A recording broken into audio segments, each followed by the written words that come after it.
ഇത് ഉണ്ടാക്കാത്ത ആരെങ്കിലും ഉണ്ടെങ്കിൽ എന്തായാലും ഒന്ന് ഉണ്ടാക്കി നോക്കേ. ആദ്യം ഒരു കപ്പ് പുഴുങ്ങലരി നല്ല തിളച്ച ചൂടുവെള്ളത്തിൽ ഒരു 5-6 മണിക്കൂർ നേരം കുതിരാൻ വേണ്ടിയിട്ട് വെക്കാം. ഒരു കുക്കറിൽ എണ്ണ ചൂടാകുന്ന സമയത്ത് 3 സവാളയും കുറച്ച് ഉപ്പ് ഇട്ടിട്ട് നന്നായിട്ട് വഴറ്റിയെടുക്കുക. അതൊന്ന് വഴന്നു വരുന്ന സമയത്ത് ഇഞ്ചിയും പച്ചമുളകും വെളുത്തുള്ളിയും കൂടി ചതച്ചത് ചേർത്ത് കൊടുക്കുക. അതെല്ലാം കൂടി വാടി വരുമ്പോൾ ഒരു 1/4 ടീസ്പൂൺ മഞ്ഞൾപ്പൊടി, 2 ടേബിൾ സ്പൂൺ മല്ലിപ്പൊടി, 1/2 teaspoon garam masala, 1 table spoon മുളക് പൊടിയും കൂടി ഇട്ട് കുറച്ച് സമയം ഒന്ന് വഴറ്റിയെടുത്തതിന് ശേഷം അതിൻ്റെ അകത്തേക്ക് 2 പഴുത്ത തക്കാളി കൂടി ചേർത്തിട്ട് എണ്ണയെല്ലാം തെളിഞ്ഞു വരുന്നവരെ ഒന്ന് വഴറ്റിയെടുത്തതിന് ശേഷം നമ്മൾ കഴുകി വൃത്തിയാക്കി വെച്ചിട്ടുള്ള 1 കിലോ ബീഫ് ചേർത്ത് കൊടുക്കുക. 1/2 ടീസ്പൂൺ ഉപ്പും കൂടി ചേർത്ത് കൊടുത്തതിന് ശേഷം ഇതെല്ലാം കൂടി നന്നായിട്ടൊന്ന് മിക്സ് ചെയ്ത് കൊടുക്കുക. കുക്കർ അടച്ചു വെച്ചതിന് ശേഷം മീഡിയം ഫ്ലെയിമിൽ വെച്ചിട്ട് ഇതൊന്ന് വേവിച്ചെടുക്കാം. ഇനി ഒരു മിക്സിന്റെ ജാറിലേക്ക് 1 കപ്പ് തേങ്ങ ഇട്ട് കൊടുക്കുക, ഒരു 10 ചെറിയ ഉള്ളി, കുറച്ച് കറിവേപ്പില, 1 ടീസ്പൂൺ പെരിഞ്ജീരകം പൊടിയായിട്ടോ മുഴുവനായിട്ടോ ചേർത്തിട്ട് ഇതൊന്ന് പൊടിച്ചെടുക്കുക. അതൊന്ന് മാറ്റി വെച്ചതിന് ശേഷം മിക്സിന്റെ ജാറിലേക്ക് 1 കപ്പ് തേങ്ങ ഇട്ട് കൊടുക്കുക, 10 ചെറിയ ഉള്ളി ഇട്ട് കൊടുക്കുക, കുറച്ച് പെരിഞ്ജീരകവും മഞ്ഞൾപ്പൊടി ഇട്ടിട്ട് കുറച്ച് വെള്ളം ഒഴിച്ചിട്ട് ഇതൊന്ന് അരച്ചെടുക്കാം.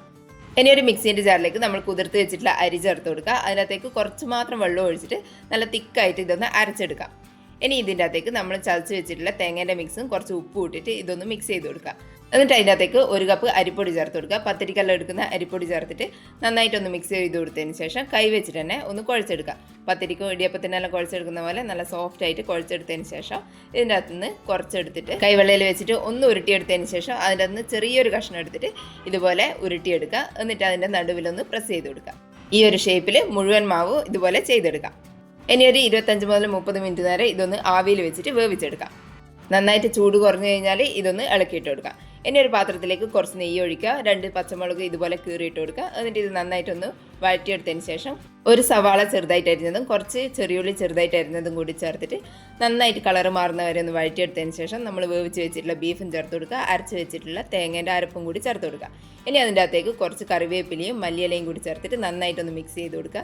എന്നിട്ട് ഒരു 5 മിനിറ്റ് നേരം തിളപ്പിച്ചെടുക്കുക. അതിനുശേഷം കുറച്ച് കുരുമുളക് പൊടിയും കൂടി ഇട്ടിട്ട് ഒന്ന് മിക്സ് ചെയ്ത് കൊടുത്തതിന് ശേഷം നമ്മൾ വേവിച്ച് വെച്ചിട്ടുള്ള ഒറോട്ടയും കൂടി ഇതിൻ്റെ അകത്തേക്ക് ഇട്ട് കൊടുത്തതിന് ശേഷം ഇതെല്ലാം കൂടി ഒന്ന് മിക്സ് ചെയ്തെടുക്കാം. ബീഫിൻ്റെ ഗ്രേവി എല്ലാം ഒറോട്ടയിൽ മുഴുവനായിട്ട് കൂട്ട് ചെയ്യുന്ന പോലെ മിക്സ് ചെയ്തെടുത്തതിന് ശേഷം ഒരു 10 മിനിറ്റ് നേരം ലോ ഫ്ലെയിമിൽ ഒന്ന് കുക്ക് ചെയ്ത് നല്ല ടേസ്റ്റി ആയിട്ടുള്ള ബീഫ് കക്രോട്ടി ഇതുപോലെ ഒന്ന് ഉണ്ടാക്കി നോക്കണേ. ഫുൾ വീഡിയോൻ്റെ ലിങ്ക് താഴെ കൊടുത്തിട്ടുണ്ട്, എല്ലാവരും ഒന്ന് കണ്ടു നോക്കണേ.